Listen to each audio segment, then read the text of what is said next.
Welcome, guys, to another episode of the Monkey Mind Journal. It's your boy Woozy, and we're back again with another episode. I'm not gonna lie. I almost didn't record this episode. It is currently 12:37 right now.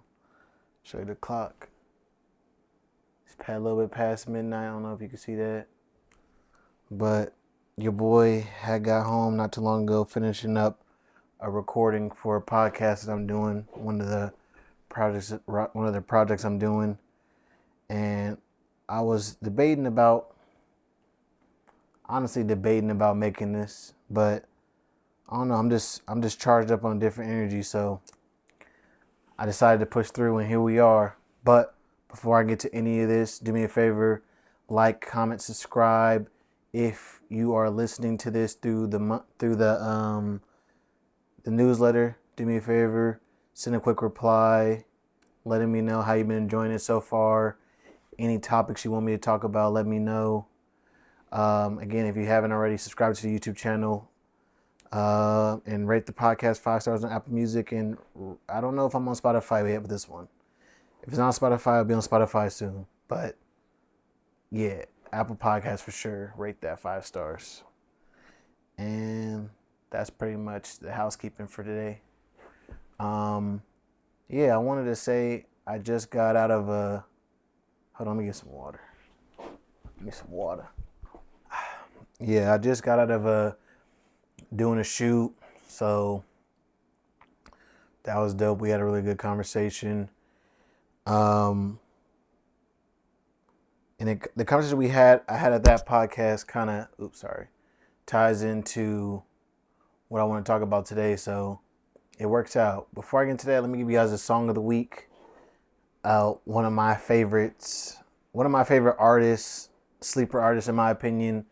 Well, I don't know if he's considered a sleeper, but Jack Harlow is one of my favorite artists right now. He has an album called Jack Man. When he kind of it's a little bit more of a raw album. A little bit, it's like an EP, really, not even really an album. And I really enjoyed it. The song that I'm showcasing today is called Denver. I just love the dichotomy of this song. Basically, the song is about, like, he writes 2 verses, and the first verse is like him kind of like worn down by success and like all the things that come with it and whatnot, and talking about how he's not feeling like himself and blah blah. And then the second verse, it talks about him months down the line and how he's in a better place, and you know, now how his creativities came back, how his work ethic has come back, and things like that. So I don't know, I really like the song, how it talks about his mindset. One of the lyrics that I really enjoyed was, this is the verse that he wrote when he was talking about when he goes into the second verse, where I wrote that first verse back in Denver, back in September. Now it's January and I'm feeling like myself again. It's one of those songs that it's a short and sweet song, but I love the rawness of it. I can really like relate to the rawness of it. Especially that feeling of like, kind of like, I don't want to say fake, but every once in a while you get this feeling of like, am I being me? Am I being authentic? This and that, whatever. People start judging a little bit, you know, something happens, so people start getting in contact with you or be able to judge you and blah blah blah. And I don't know, it could be kind of annoying. I can't say, I'm not acting like I can relate to Jack Harlow, but I can relate to the feeling of feeling like, you know, getting a little bit of notoriety and having to fit that role, almost like taking advantage of that time, but it makes you feel like, oh man, I wish. I think it's another lyric is like, he missed being underground in that song, which, you know, is like he says, cliche, but he missed when you can, you know, hang out with the people instead of doing like the big. I think he was talking about the first verse is like, I just walked past the homeless in a Rolex. I just got the Today Show and I'm practically feel soulless or something like that. So just playing with that. That's a really good song. I'll say give it a listen. If you guys don't know, if you guys aren't already subscribed to the newsletter, subscribe to the newsletter. I send the link, the Spotify link to the song in there, along with other notes for this video, the references. So it's something worth investing. If not, the links will be down in the description on YouTube and in the podcast. So check it out there. Really good song. I've been enjoying it. When it comes to the topics today, I'm not gonna lie. I gotta be honest. The podcast the last episode was recorded maybe 2 weeks ago, and I can't remember if it was that week or the week after that. I think it was the week after that. I ain't glad I was struggling. Let's be honest. And I ain't talking about financially. I'm talking about mentally. Your boy was struggling to do anything. That's why the episode didn't come out when it was supposed to come out. Like, your boy was just not motivated to post, not motivated to edit, not motivated to do anything. And I don't know, really feeling, granted, I always go through this feeling, but it's that feeling of like feeling like I'm alone in my pursuit sometimes. Feeling like I have to convince people or constantly remind people to understand what I'm doing. And it don't usually bother me, but that week it definitely had taken its toll, where I'm just feeling like, why do I have to keep convincing people or reminding people what I'm trying to do and achieve and X, Y, Z. And not that I'm looking for sympathy or anything like that, but it was just, that's just where my head was at. So I was really struggling, with that. Obviously, sleeping late and not working out, like all those add up. So now I'm not sleeping. I'm sleeping late, so I'm not feeling as good in the morning, which don't motivate me to go to the gym. And it becomes like a landslide. So that week kind of was just like one of those ones you just gotta throw away. Not to mention, I just kind of like really missed my family. I had called them, I think, last week was Easter.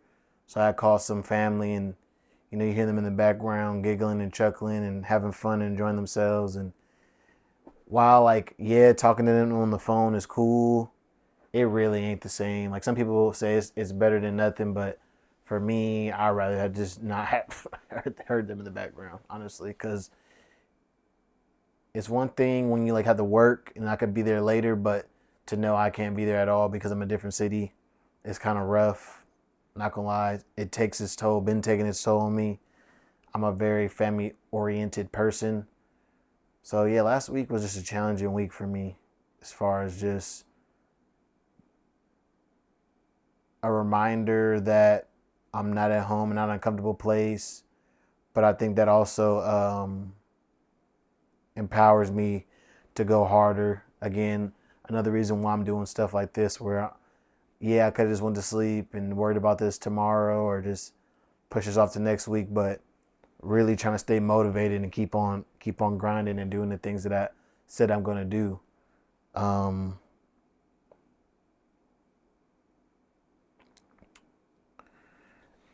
So let me see what else. I wrote some notes about it. One of those I wanted to talk about when it comes to me going through those tough times, because as we get older, we learn more about ourselves, and this is not something new that I know about myself, but something I used to do when I was younger is I used to self-isolate when I was in a funk or a bad mood or depression. I just don't want to be around anybody at all. And as I get older, I think there's a time and a place for that. And I was really fighting against that feeling as well during that week, trying not to. I'm in the mood, but then I mean I can't call people, check on people. Doesn't mean I'm not gonna call people, not gonna answer phone calls and blah blah blah. So I think that was a challenge that I'm constantly learning to work with. It's easy for me to just disconnect and then come back. But I don't know if can't say that's fully healthy. Again, I do think there's a time when you have to do stuff like that, but to do that every time you're just like upset, gotta be honest, is not a healthy thing. So that was something that, something that I always have to come to terms with and realize and be careful of. Because, I know people around me care and love on me. So when they see me off, they want to lean in more and figure out what's going on. And for me to be pulling back that way can be kind of conflicting or counterintuitive. So I try my best to be aware of that in those moments. And I was aware of that. If dad called me, sister and them called me, I had to still be present in those ways and can't be completely out the way. I think one of those things too, especially as someone like me who's like highly productive, a thing that really helps me in those weeks where I feel like, because like last week was not a very productive week for me. But I have to give myself grace, understanding that how I was feeling. So I had to shift my perspective from what I'm supposed to be doing to taking advantage of the energy I have to do the things I need to do. And what I mean by that is like, instead of thinking like, oh, I should be editing social media clips, I should be getting ahead on this episode, I should be working on this other project that I got, I should be boom, boom. It's more just taking advantage, or really for me, it's like, it's 6 o'clock. That's time for me to edit. I should be editing right now, but I'm laying on the couch doom scrolling, and then I kind of beating myself up. Instead of doing that, it's more taking advantage of those moments that I do have high energy. Because, we still, even when you're going through the depression like that, you have those times to like take advantage of. So it's like, for me in the morning, I had a little bit more energy, a little bit more positivity. So taking advantage of those times to edit and stuff like that. And sometimes later in the day, maybe not 6, but like 8 o'clock, I have a perk of energy. So taking advantage of that to do a little bit and using that momentum to still get things done. Obviously, it didn't get everything done. But with a week like that, I didn't expect to get everything done, honestly. I just taking advantage of that. So I think it's important to always maximize the time that we have. I also if I'm not going to do productive work as far as video editing and planning things like that, I like to stop myself from the doom scrolling and replace that with something that is more fruitful. So last week when I wasn't editing, I wasn't just sitting around on my phone. I mean, partially that was, but I replaced that time with reading. So that way, even though I'm not doing work, I'm still doing something productive. So I finished reading Relentless. It's right here. Finished reading this book, Relentless, by Tim Grover. Really good book. It's one of those mindset books. Really breaks down the mindset of what the author calls cleaners. That's people like not LeBron James, people like Michael Jordan, Kobe Bryant, Dwayne Wade, those people who just have that drive to do whatever it takes to win. So I replaced my scrolling time with that. And it was just important for me to remember that just because I'm not killing it every day doesn't mean I'm not doing anything. If I don't do any video editing, but I'm reading a book and I worked out or I ate or I cooked at home and stuff like that, like those are wins, 5 sure, like no question about it. So I have to be aware of that. I do want to talk about another point. This is not in my note. This is something I talked about today with the guys at the project I was working with today. Because the other guy said he had a rough week last week too. Um, and he said partially why he felt some ways because he felt like he could be going harder than what he was doing. And like he knows that he's doing good, but he could be doing way more and he's not for whatever reason. And that really was getting to him. And he said he even saw like with me and how I was doing stuff, how I was handling business, and our other person that we work with, how they were taking care of stuff they need to take care of. He was just like, dang, I could be taking it. There's like a lot more opportunity I could be taking advantage of, but I'm not for whatever reason. And that kind of got him down. And it made me really think about my position in life and how I do feel that same way. And like I can relate to him feeling like I could be doing way more. Like obviously, like I said, I want to get this podcast to 100 episodes. So I should be recording as much as possible, not too much where I can't, hold up the quality, but once a week is the bare minimum in my eyes. So yeah, I got home, I was tired, I wanted to go to bed, I wanted to lay down, but still I had the notes already, so it's just setting up the camera, setting up everything, and getting it going. So kind of trying to push myself, and the point I was bringing it up was it just reminded me of that I'm blessed to be in the opportunity that I'm in, to have the opportunities that are available to me. And I don't want to be that person who sit on the sideline anymore. The person who saw something happening or had potential in this area and just didn't take advantage of it.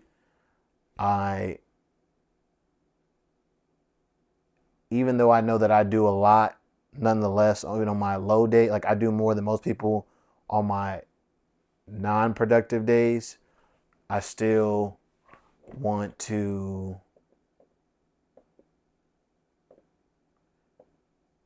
do a little bit more, maximize a little bit more, push myself a little bit more. So yeah, that's the mindset I'm going into next week with this and the other podcasts. It's just I've been really slacking on creating social media content. So for me, it's just really doing a little bit every day. And even though when I'm done with the full edit of the long form, taking that time and taking advantage of other lulls throughout the day, and how I could be maximizing my day a little bit more. Really been struggling not to remove social media from my phone. I do that every so often, and I feel like I'm about that time. So I'm gonna take some more water.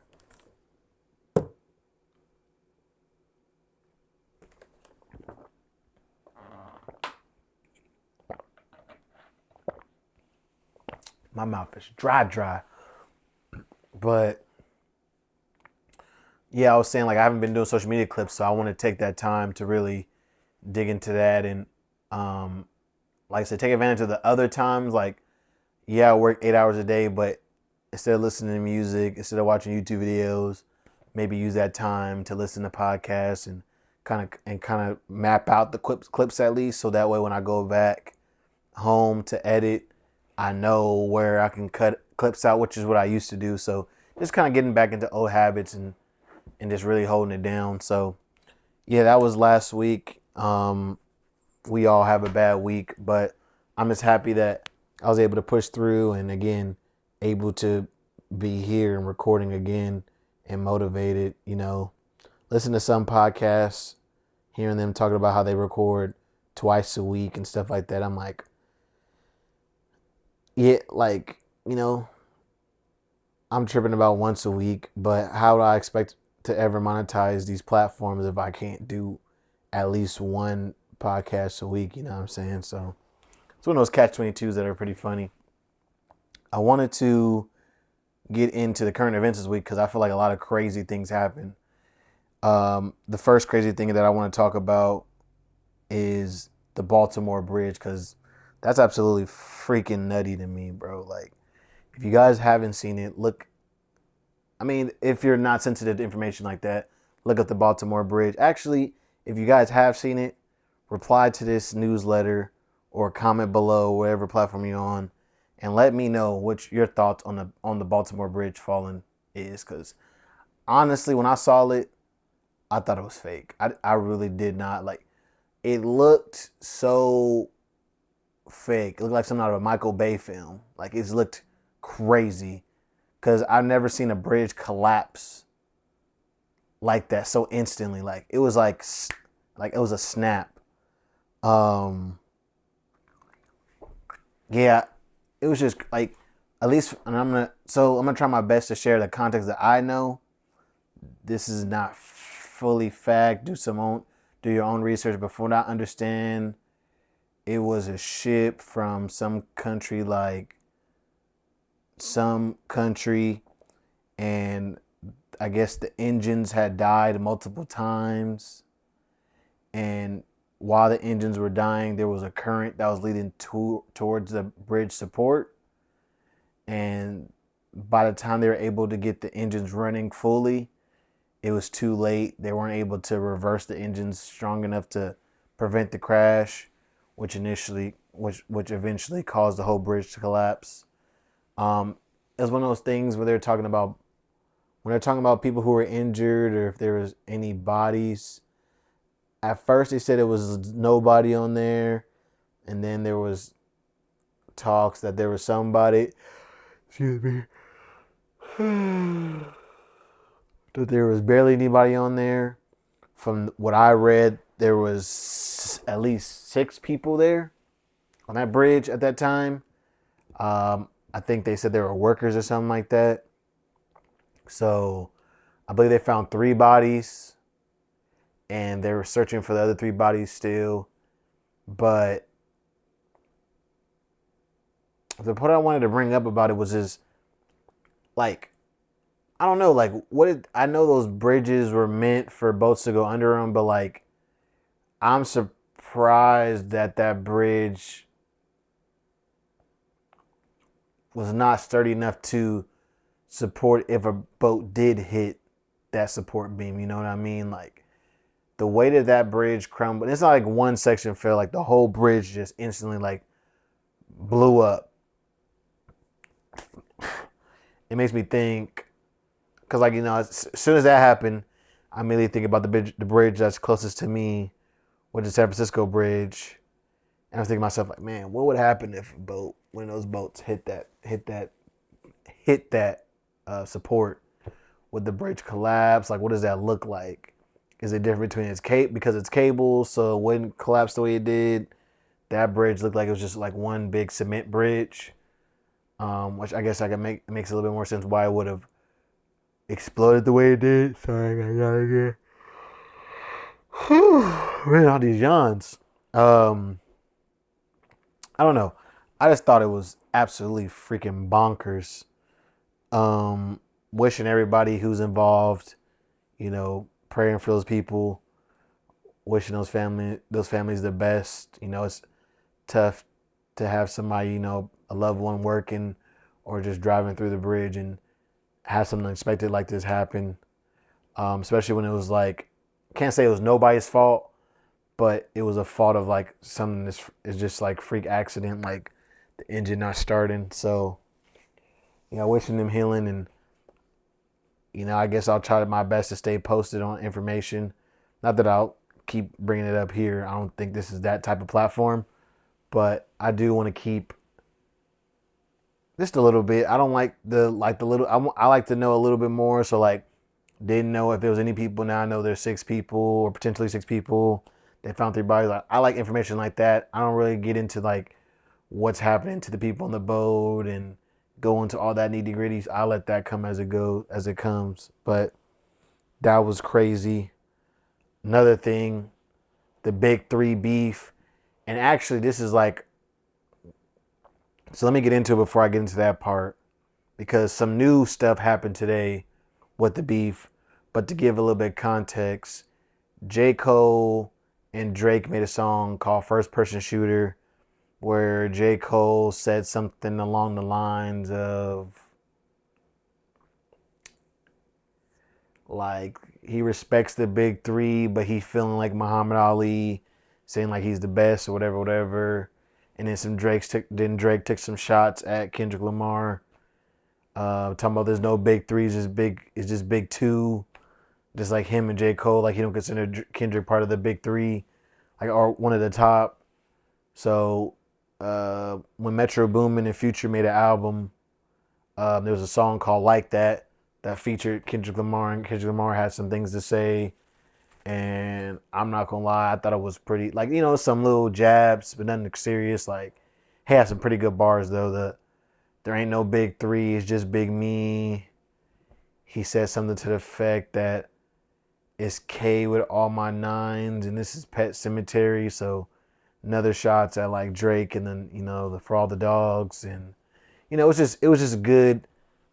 What I love to see from a rap beef, like nothing personal, but little jabs here and there, let you know you're not finna just say something about me and it's gonna pass over. With that, J. Cole shot back with 7-minute drill, and I thought it was a pretty good song. I feel like it's hard to compare a song to a verse, but I felt like Kendrick Lamar's verse was a little bit stronger for me as far as like what he was saying and the punchline. J. Cole went more the route of like kind of coming, like basically saying Kendrick's weak and his albums wasn't that good, like kind of like knocking the albums and stuff like that. And that wasn't my favorite angle about it. I get it, it's an angle, but I think of the big three, I feel like Kendrick Lamar has one of the more solid discographies. I feel like his discography has better foundations than the ones that Drake and J. Cole have. And that's just a personal opinion. I mean, I'm not no music expert. I'm not even I'm not a rapper or anything like that. So they might have a different view of how that looks. But yeah, I thought that was pretty fly. I thought I'm not fly. I didn't really like that take. Not that I'm not knocking for it. I think it was funny. I think it was enjoyable. I love to see the. I was kind of glad that he did it because I expect nothing was gonna happen of it, honestly. So to see him like kind of shoot back made me feel like, okay, like this is the energy that I like from rap. Like this, we not dissing each other for real, but like this like banter back and forth, like of like who, like kind of like trying to stake our claim type stuff, like King of the Hill type stuff.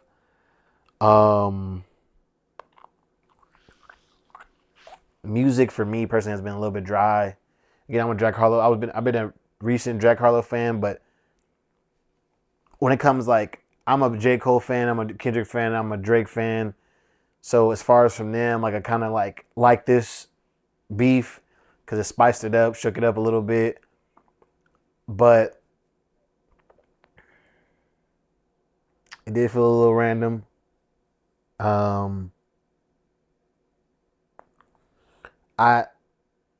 What I didn't like, and I'll get into this before I get into what happened today. So J. Cole makes the song. Drake does this weird like tantrum on stage that I didn't really understand. Like talking about how he's the best and stuff like that. And like I don't really resonate with that concept that I'm such a big artist that I don't need to respond. Like I don't think that would make sense if it was like, some local area rapper throwing diss shots at Drake, but to do that to someone like Kendrick Lamar, again, it's just a little disrespectful to me, and I feel like that's not really. I don't know. It just don't feel right. Like, what kind of a diss? Like, like it just feels weird. It's kind of like I don't know. It's like if we was doing rap battles at school and you didn't have nothing to say in the rap battle, but we get in front of the class and like, yeah, I didn't even reply to that nigga because he wasn't worth my time. Like, I don't know how I feel about that energy. It's a little fugazi to me, a little weird. I mean, I think Drake might respond, honestly, but that initial response kind of like threw me. And maybe he felt like he had to speak on it because he's doing shows and stuff like that. So I don't know. I was going to break down the bars, but I don't feel like that's the right thing to do given what happened today. So what happened today is that J. Cole had literally tonight. This is like new. J. Cole recently did Dreamville Fest. And in his performance, he started to talk. I'm just gonna play it right here so you can hear what he said. I try to like jab my nigga back, and I try to keep it friendly. But at the end of the day, when I listen to it and when it comes out and I see the talk, that shit don't sit right with my spirit. That shit make me feel. That shit disrupts my fucking peace. So what I want to say right here tonight is, in the midst of me doing that and in that shit, trying to find a little angle and downplay this nigga's fucking catalog and his greatness, I want to say right now tonight, how many people think Kendrick Lamar is one of the greatest motherfuckers to ever touch a fucking microphone? Dreamville, y'all love Kendrick Lamar, correct? As do I. So I just want to come up here and be like, publicly be like, bro, that was the lamest, like, goofiest shit. And I say all that to say, it made me feel like 10 years ago when I was moving incorrectly. And I pray that God align me back up on my purpose and on my path. You know what I mean? I pray that my nigga really didn't feel no way. And if he did, my nigga, I got my chin out. Take your best shot and take that shit in the chin, boy. Do what you do. You know what I mean? Like, all good. Like, it's love. And I pray that, I pray that y'all are like, forgive a nigga for like the misstep, and then I can get back to my true path. Cause I ain't gonna lie to y'all, past 2 days felt terrible. Like, it let me know how good I've been sleeping for the past 10 years. So all of that to say, man, I wanna now perform the song that's a reminder to me of getting back on the right path and getting in tune with God. And the name of the song is called Love Yours. I wanna do that for y'all right now. So basically, J. Cole had some, like, it felt like he had some resentment, or he had, not the resentment was the word. Was it resentment? Is that the word? What's the word you would use for someone who felt like they did something malicious or felt like they did something untrue to themselves? I'm going to use the word resentment, but maybe that's not the word. Like, he basically, J. Cole felt troubled about what he did. Like, he felt like, again, he was trying to, it goes back to his angle he was going. He was trying to say that Kendrick was weak and that nobody's talking about him. And I think, excuse me, I think, again, I didn't agree with that angle because I don't think it was true. And I think that's why he felt a ways about it, because it felt like he was trying to, like, cap, not that he was trying to cap, but he was trying to poke. As someone who respects, you can tell that he respects Kendrick, for him to then go and say, like, Kendrick is weak, kind of, like, feels a little weird, because, like, where's all that energy when you saying that Kendrick is dope and this and that, whatever? Now you trying to say nigga weak and he ain't on your level, and this, it's like, it was a little, So he apologized for it and kind of saying like how it had been eating him up, and he didn't feel like, he basically not really into that toxic rap beef stuff, so he wished he never got into it and blah blah. And he made that statement, and he made a statement basically apologizing, saying if Kendrick Lamar wants to respond, he can respond and take his best shot, but he's done with it. He don't respond. He don't want to respond and blah blah blah. And I don't know, bro. That ain't like my honest. So I got two reactions. My first reaction is that is absolutely whack. I felt like it was for the sport of it. So friendly competition, I don't understand how friendly competition will have you feeling type of way.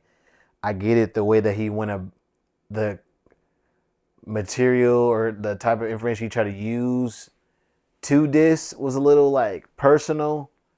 But if you was doing it out of the sport of it, it should have been good. But maybe that's not the space he was coming from. in that case, I give him a pass. But I also understand it just given like the spaces and the stages that they are. It's like, you know, it seems like J. Cole's in a space where he just wants to show love and grow his own craft and uplift other people. So to take away from that to start dissing people just probably felt counterintuitive and disingenuous to himself. So I can feel him not maybe like, damn, I should never even like Roki threw the shots back, like especially in that way. So I don't know. What are your guys' thoughts? I'll open it up to you guys. I want to hear what your guys' thoughts on all this. Cause for me, if I had to rank the big three, if we're talking about popularity, it's easy. I think it's Drake, Kendrick Lamar, J. Cole. If we're talking about artistry, I think it's Kendrick, J. Cole, Drake. If we're talking about bars, I think it's that same list. Kendrick, J. Cole, Drake. But I will say about J. Cole and why I feel like J. Cole is a little bit of a sleeper in my book is that I feel like J. Cole, and this is even more proven by what he did today. I feel like J. Cole has never ever really went there. And I feel like if he ever went there, I could put him higher than Kendrick, or he would compete for Kendrick a little bit harder for me. But I feel like the fact that he's not willing to really get into that rap bag as far as like that energy and that persona, it kind of, for me personally, makes me put him a little bit under Kendrick because I feel like Kendrick taps into that rap persona well and does it genuine to himself. He's not shitting on anybody else, but he's more coming from the place that I'm just the nicest. And I think that on top of the artistry, on top of the ability to create solid albums with great concepts, I honestly just don't see, like, I don't feel like anybody at Big Three is competing for him. Like, I love Drake. Does Drake have great albums? Yes. But do I feel like Drake's albums have gotten better over time? No, I don't. And I can't, yeah, he has more albums, so I'm not trying to hold that against him, but I do feel like,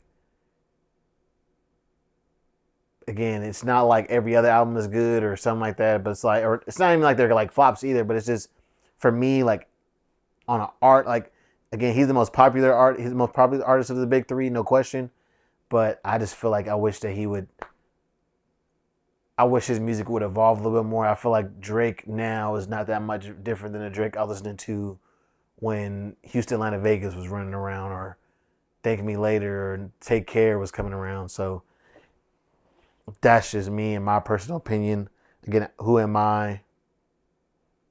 I'm nobody. Again, what are your guys' thoughts on it? Do you feel like Kendrick should have you feel like Kendrick should have said what he said? J. Cole. Do you feel like J. Cole should have said what he said? Or maybe he should have kept them to himself? Who do you feel like won round one? Do you think Kendrick's going to reply? Like, let me know what you guys are thinking. Either commenting down below or replying into the newsletter. I think it'll be pretty good conversation. And with that, I want to hop right into Uno Secundo, por favor. Oh, I'm weak. There are some comments. So let me actually read this before I switch over. These are some of the comments that people are saying about the J. Cole shit. Yo, this nigga just got me tight. I almost fought a nigga in the barbershop over this shit yesterday, trying to tell them you would eradicate Kendrick. This ain't it, dog. Rappers, MCs are supposed to be unapologetic. He went from top 5 to 10 He went from top 5 to 10 with this one. That's how one person felt. Somebody said, "Is this your king?" with a bunch of question marks and exclamation points. Somebody said, "You shot at me first, Kendrick. I didn't mean to shoot my gun off at you, Kenny. As you can see, it jammed. Are you about to shoot back? Stop it, man." Oh, God. Not Joe Budden about to be heated. I'm screaming. People are hilarious. um, yeah, that was a comment on some of the video, right? And things like that. Yeah, let's get into the gems for today. The first gem I want to get into is a Bible verse, respectfully. Sorry for those people who might not be Christian believers, but nonetheless, I think you can get something out of this verse. It's from Proverbs 15:32, and this is the reading from NIV. Those who disregard discipline despise themselves, but the one who heed correction gains understanding. I'll read that one more time. Those who disregard discipline despise themselves, but the one who heed correction gains understanding. So I saw this verse last week on Instagram. Interesting enough. And even though I personally don't struggle with discipline in the ways that other people do, like, don't get me wrong, I'm not the most dedicated to the gym or XYZ, but I don't struggle with completely throwing away deadlines and stuff like that, or not doing what I'm supposed to do. Like, I always pay my bills, stuff like that. Like, I have a moderate level of discipline. It's just the upper level stuff to try to take me to the elite level I struggle with, which maybe everybody does, but I never really find myself struggling with discipline. But reading this verse, the thing that stood out to me was the fact that the one who heeds correction gains understanding. And as I reflected on the verse, I started to ask myself these questions of, like, am I standoffish when people give me advice?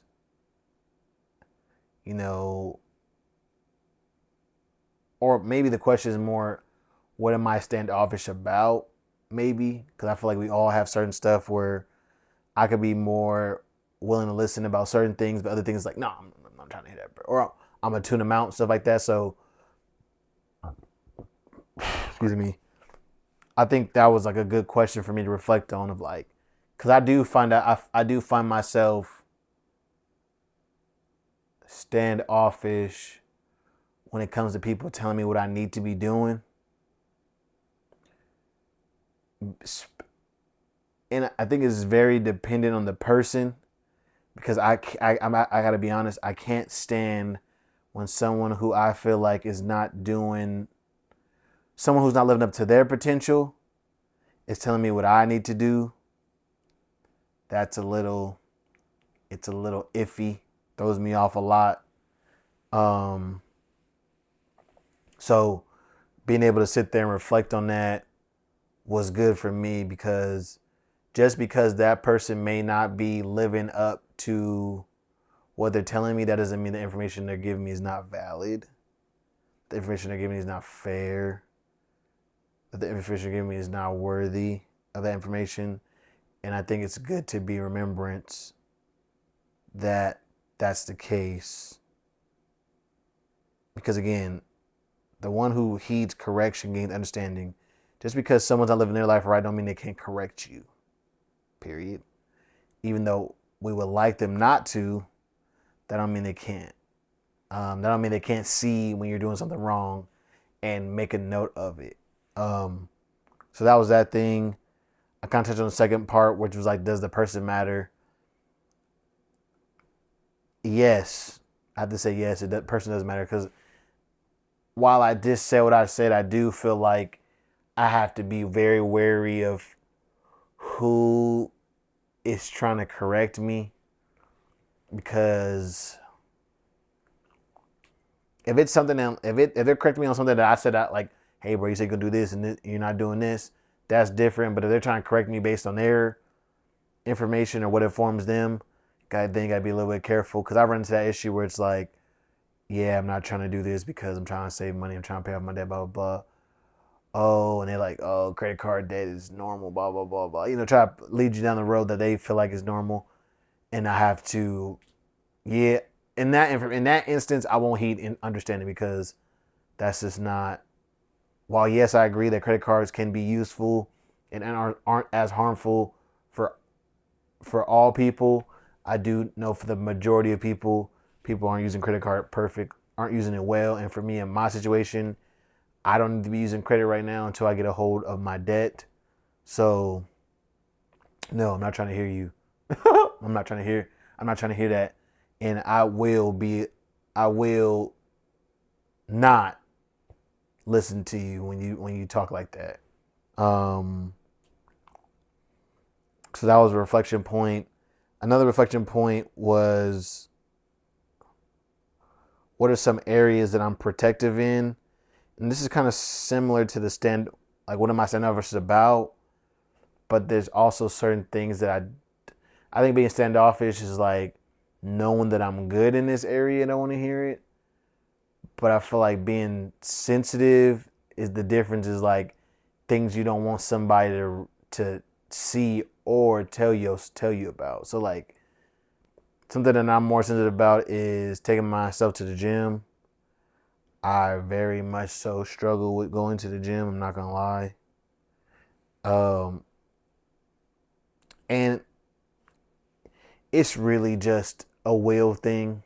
To be honest, like it's not, my schedule is not too busy for me to not go to the gym at least 4 times a week. But it just be an energy, willpower thing. Cause it's like, yeah, I can go right after work, but a man just don't be wanting to go right after work. And I can go later, but then the man just don't be wanting to go later. So it's just kind of like, really.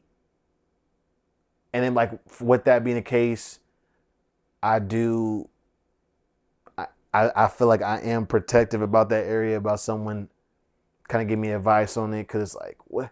You don't understand. I'm trying. But like having to realize that, yeah, you're trying, but you're not succeeding. And being open to that information that person might be giving you might be that one thing that takes you over the edge to finally start doing it.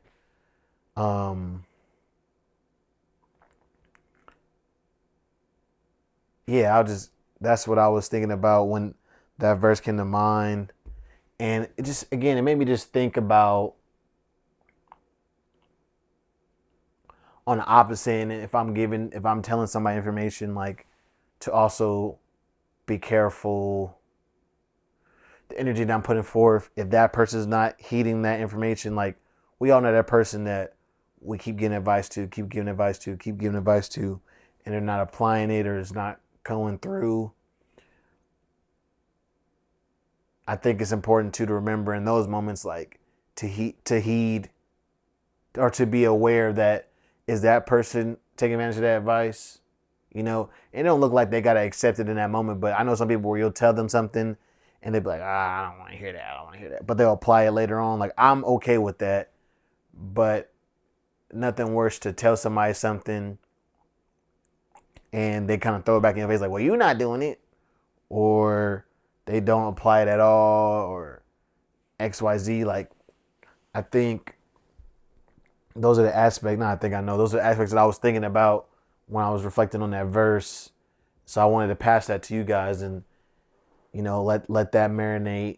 You can even marinate on the same questions I had. Like, what are some protective points you got when it comes to getting advice and heeding wisdom, especially about discipline? What are some areas you're more standoffish in?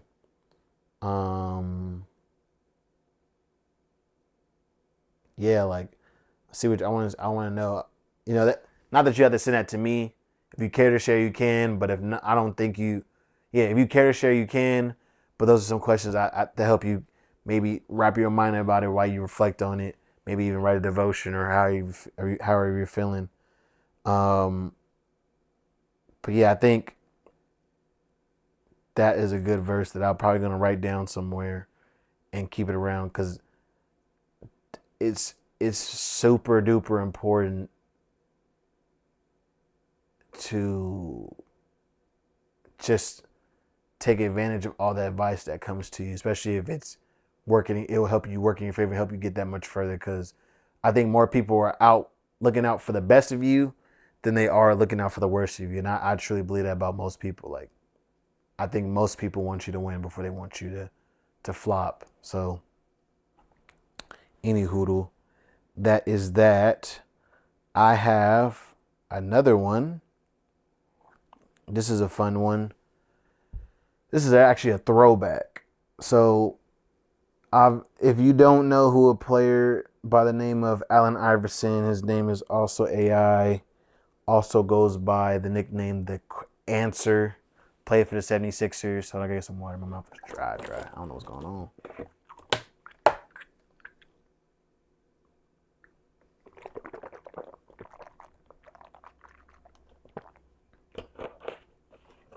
Can't get my mouth to like not dry out, maybe because I'm talking so much. But yeah, Allen Iverson played for 76ers, Denver Nuggets, Pistons. He had a famous interview in 2002. 2002?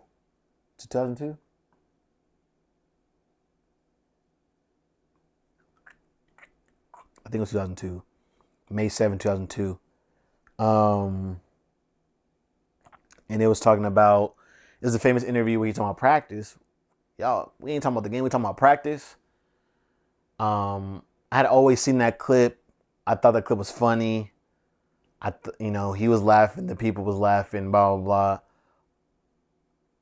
I was always under assumption that AI was making a joke in that interview. Like, I didn't think that interview was something serious at all. I just thought it was like some playful banter and like him making a quippy remark to the people. But recently I watched the full interview. Last week again, I've been watching, again, trying to change my information diet a little bit from all the social media stuff. And I took the time to sit there and watch that interview. And I'm not going to lie. After watching that interview, that clip of like practice, y'all talking about, we ain't talking about the game, we talking about practice. That shit is not funny anymore. Like, at all, on God. Like, again, I'm going to put the link down, or if you got the newsletter, I'm going to put the link in the newsletter.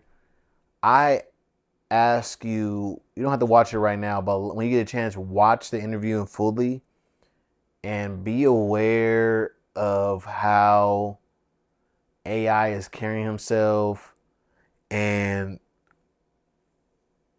a lot of the nonverbals, and you realize that at that time, all the media stuff was taking a toll on him.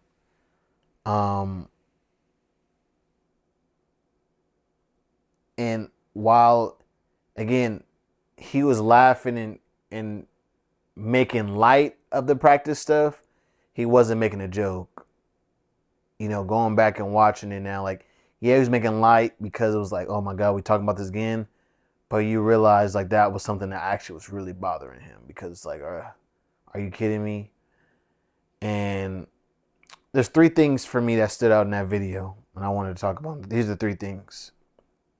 The first thing, and this is no disrespect to Allen Iverson, because I'm now a big fan of AI, but I didn't realize how mentally and emotionally intelligent AI was in that moment. He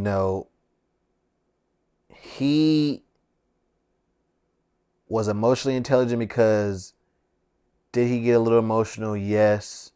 But did he get to the point where he was belligerent or belittling people? No, he didn't at all. Like, didn't even get close to that. So to me, like, to be emotionally intelligent and aware of what he was really upset about, he wasn't like, he said in that interview, I'm not mad at you guys because you guys are doing your job. I'm mad at the situation because the rest of my teammates get to enjoy the rest of their summer. The coach threw it all on me, and he gets to enjoy the rest of his summer. But yet, the rest of my summer, I have to worry about trade talk and practice. Like, I have to worry about these things that y'all talking about, but I'm not mad at y'all because I understand it's y'all job. This is what y'all supposed to do. It's just what comes with it, and it bothered him.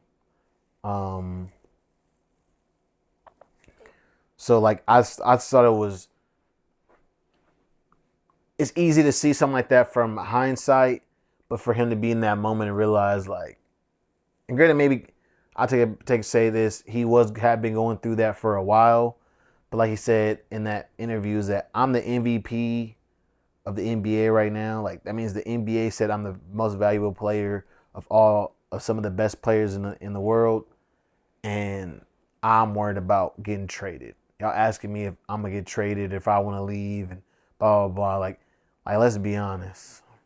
So that stood out to me first. The second thing that stood out to me, and I think this also applies to J. Cole, funny enough, is how we have to be careful what we feed into, especially when it's rumors. Looking back on that, I wonder what would have happened if he had never fed into them talking about practice. And after watching this, I have a better understanding when I watch other media personalities, especially ball players, stuff like that, when they refuse to even comment on certain stuff.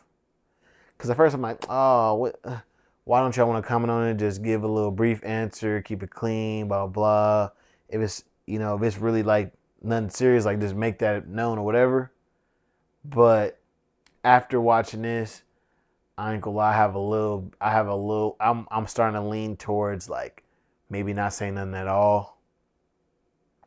Because even though he subconsciously validated it the minute he talked about it, because if the coach had said it and he left it alone, it would have died in that moment. But when people kept asking him about it and he'll bring it up, it stretched it out and let more people know about the situation at hand.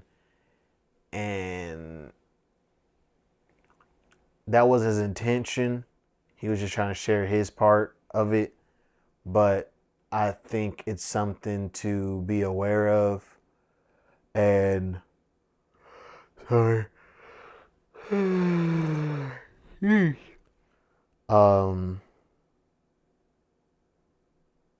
A lesson that I took from it is that not everything you need to speak on. Like,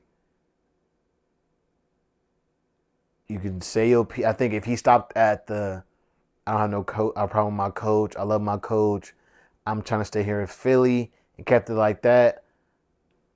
Granted, I'm not going to say when it went over perfect, but I think that would have been a better response and better sound bites for people to use, like force people to use those sound bites, than to take the legendary clip that is the practice clip. Because while I understood it, they use it out of context, and even ESPN in the archives reference the video as the practice rant video, and it's just like, that's literally like 2-3 minutes of the whole 30-minute interview. So you gotta be careful of the things we feed into. Again, what J. Cole and them, that's what the lesson that he's dealing with is like, I should never fed into this. I should have just left it there or kept it light. But by feeding into it, it affected him at the end of the day. And that's what you don't want to happen. You know what I'm saying? Last thing that stood out to me is that when you're the one, it comes with an immense burden that could take a toll if you aren't aware and present of it. What that means, what I mean by that is like, when you're that guy, was that guy on that team. Kobe was that guy on the Lakers. LeBron James was that guy on the Cavs.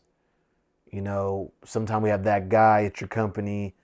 Sometimes you are that guy at your company at work. There's a burden that comes with that. I've experienced that a little bit when it came to working at Save Mart, as far as like understanding that there's certain things that other people can get away with that I'm not allowed to get away with. There's certain things that I'm gonna get in more trouble for that other people do more often and don't get in trouble for. And while we can get upset about that, I mean, I'm not mad at someone setting me to a higher standard, but it does suck honestly, like, to be honest, it sucks because who wants, when you know everybody else is slacking off or doing the bare minimum, and you, not that you necessarily want to do the bare minimum, but you don't always want to go balls to the wall. Those moments, it sucks for sure. So, and with that, again, becomes there's a toll that's taken because you always felt like you need to be, like, if someone calls me in and I say no, that's gonna be taken different than if if you call somebody else in and they say no. Like, you might be like, dang, bro, we needed you, you didn't show up. Versus the other person's like, oh, I understood you couldn't make it. You know what I'm saying? So it sucks, but it comes with leadership. It comes with being the star player, being the high achiever, overachiever. So, I think in those moments, you just got to be present and understand how to manage that energy the best that you can. I know when it came for me at Save Mart, the way that I was able to manage that energy is to, because I am this person, use that to get the time and resources that I did need. So I don't have a problem being who I am, but when I want days off, I want days off. Yeah, I don't have a problem with this person, but don't give me slack for, the other stuff. Yeah, I'm this or whatever. Well, then I need to be compensated or treated in such a way that makes me feel like I'm worth it. You know what I'm saying? You're not gonna run me into the ground for nothing. Like, there has to be some reciprocity there.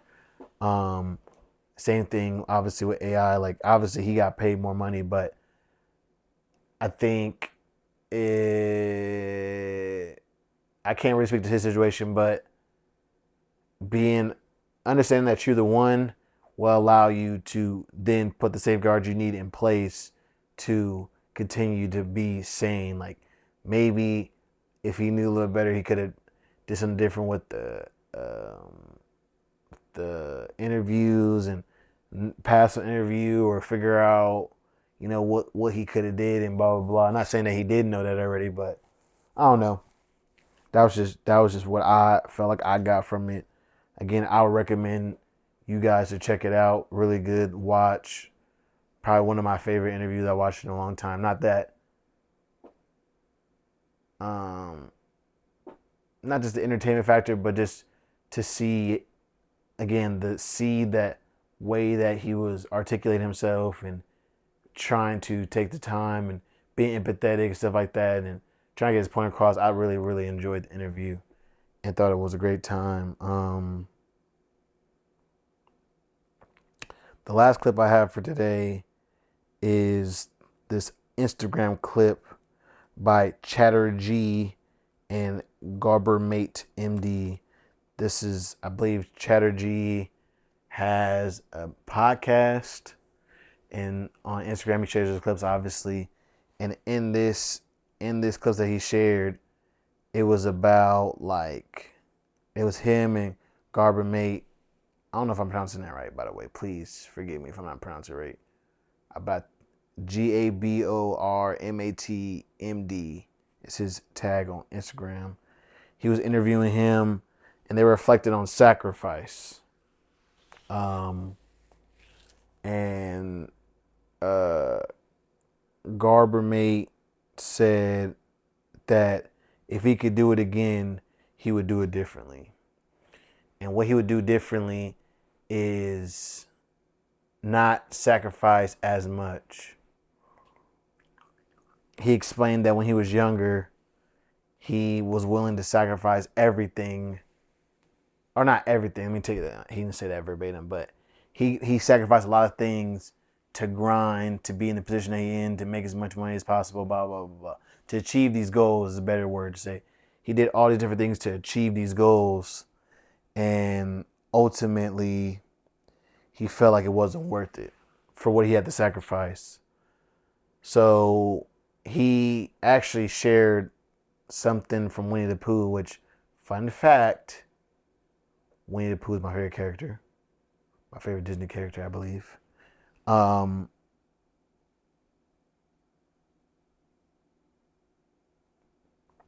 he said share this message with Winnie the Pooh, and there's a message at the end of the book that always gets him. And let me find it. Okay, I found it. So the phrase that the book ends with is, and wherever they go, let me see how you said it. He said, and whatever they do and wherever they go in the enchanted forest, a little boy and his bear will always be playing together. That's how the Winnie the Pooh book, the ending statement goes. And the reason he brought it up, because again, he was talking about like when you grind so hard, or when you grind all that grinding that he did, and you grind so hard, you give up things that matter. And as someone who talks about balance a lot, I definitely know what he's talking about. You give up things that matter, and that's like if there's certain family events or certain relationships that you should be invested into. Instead of doing that, you give those up for this grind, this achievement, this goal, arbitrary goal. And we have to be careful of that and understand, does that really matter at the end of the day? And this is a question that I always play with myself a lot. This is probably the question that I run in my brain all the time, that are the sacrifices I'm making worth it? Like me sacrificing this thing for this, is that an equal trade? Will this be a better payoff, or blah, blah, blah, blah. And that has been one of the hardest challenges for me, because it can be, there's no guidebook really. Like, it's all internal, and understanding what your principles are and your pillars and things that you believe in, and working through that. But, again, it made me reflect on my journey up to this point and what I've chosen to sacrifice. And it made me realize that I'm a paradox, or you might even say I'm an oxymoron, but I think it's a paradox is a better word. I'm cynical, yet I'm self-sacrificial. And what I mean by that is that I care about my self-interest first and what I want to achieve, yet when it comes down to it, I'm willing to sacrifice my interests and what I want to achieve for others to help them achieve. If that makes sense. If I had to explain myself, especially when I think about like sacrifice and thinking about blah, like when it comes to my goals, like that's how I am. Like I'm willing to not to go to certain events, not, willing to, go on certain, do certain things and be disciplined and say no and this and that, whatever. But because some of the most important things to me is my family, my friends, and this and that, whatever, there are certain things where I'm like, yeah, I should be doing. Technically, this would be in my best interest, but I'm willing to not do what's in my best interest for this. And I find myself a lot in that second category. And I think that can throw people off, because I can see why people feel like I'm wishy-washy. Like, okay, with this person you do this, but with this person you don't do this, or the XYZ. But the way that I always view it is that is the person worth doing that for? And two, what is the thing that they're asking me to do? Like me getting asked to go to someone's birthday is something that I'm willing to put off and guys or something else, versus something like a graduation or something that would advance somebody to the next step and make their life a little bit more convenient. Like helping my friend move will get me to put my stuff on hold more than, again, like my birthday or I just want to kick it, you know? And I do feel like, and I think I'm finding that balance where I don't think you should always be that way. Like there is definitely spurts where like, hey, during the winter, I ain't doing nothing. So if y'all want to kick it, this is the time. I have to have those gaps, and I'm starting to learn to put those gaps and put in my position to have those gaps readily available.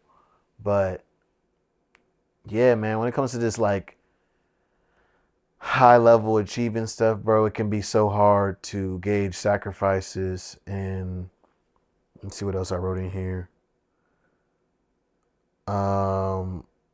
Again, it goes back to that concept of balance. It's tough because truthfully, I believe there's no balance. Or I said there is balance, but I don't think there's no universal balance. I think it depends on you or me and what we're willing to sacrifice. You know, some people, like a David Goggins, is willing to sacrifice all the things enjoyable to achieve a goal. Versus me, I'm not that cynical. You know, I'm willing to sacrifice a lot, but I struggle with sacrificing time and missing time with my family or with my friends, important events with my friends and stuff like that. That's something I struggle with. And if it puts me back a little bit, I'm okay with that because it gives me balance mentally where I don't feel like, okay, I'm doing all this for what? Because like, yeah, I could be doing all this and making money, but what's the point of making all this money and doing all this and I can't even be present in the lives of the people that I actually give a fuck about, you know? So I think balance is one of those things that I relate to the most on that. It also something important and something that I've taken the time to do and I constantly revisit is taking the time to define. How did I write it? Define what we aren't willing to sacrifice. Like, what are I think we're so quick to sacrifice things, but where's that line? I don't think that line is as clear for all people.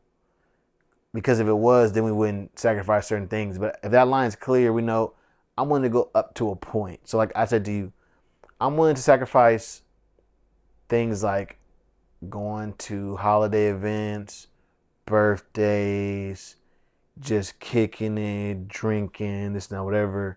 But I'm not willing to sacrifice stuff like, you know, babies being born, graduations, you know, christenings and, you know, people who are sick or helping someone move or things like that will help that person move forward or just like heavy like memory things like one-time events. I'm not willing to give that type of stuff up for my personal interest. Like that's kind of just fucked for me. I can't do that. And I feel like if people would take the time to draw that line, they would be able to gauge better what they will say yes and say no to. You know, like for me, if it's like, you know, I've been missing my brother's games and stuff like that, but like if he went to the championships, I'm not missing that, you know? That's something that like y'all just gonna have to understand or I'm gonna have to schedule around that, you know? I feel like once you understand that, you won't find yourself in situations like the guy said in the video, where he gave up a lot of different things and he just felt like it wasn't worth it in the end. Like, I don't think I'm moving down that path. Yeah, missing some holidays and some birthdays and stuff like that, and not being able to go to Disneyland and stuff like that sucks. But hopefully I'll get to the point where I'll be able to go to that stuff more frequently, and it'll just be a small time window instead of I never ever went, you know.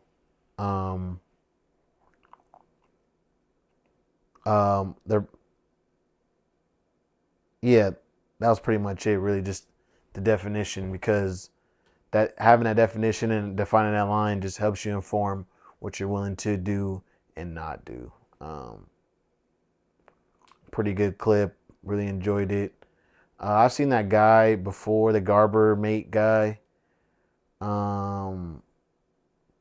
but just didn't know his name. And again, obviously, I don't know if I do know his name still, because I don't know if I'm pronouncing it right. But guys, that's all I got for tonight, for today, for this morning. If you guys are listening to it just as soon as it's dropped, I want to say thank you guys again. Appreciate you guys for listening. Again, if there's anything you guys want me to talk about, make sure you either reply to the newsletter or comment. Again, do me a favor, you're enjoying it, like it, share it. If you're listening to the newsletter, share this, forward this to somebody forward this to somebody who you think might enjoy it. Share this with somebody. Don't be afraid. Again, rate it 5 stars on Apple Podcasts, helps out a lot. Even if you aren't listening on Apple Podcasts, if you go in there and share it, I really appreciate it. It helps me out a lot. If you haven't already, check out the YouTube channel. I post the full videos on the YouTube channel. Still working. I'll be working on clips, so should be getting back into that this week. And if you want to check out the YouTube channel, the Instagram channel, that's where I'll post those clips, or YouTube, I'll post the YouTube shorts. So again, appreciate you guys for tuning in on another episode of the Monkey Mind Journal. As always, I'm your boy Woozy, and I love you. We out. Peace.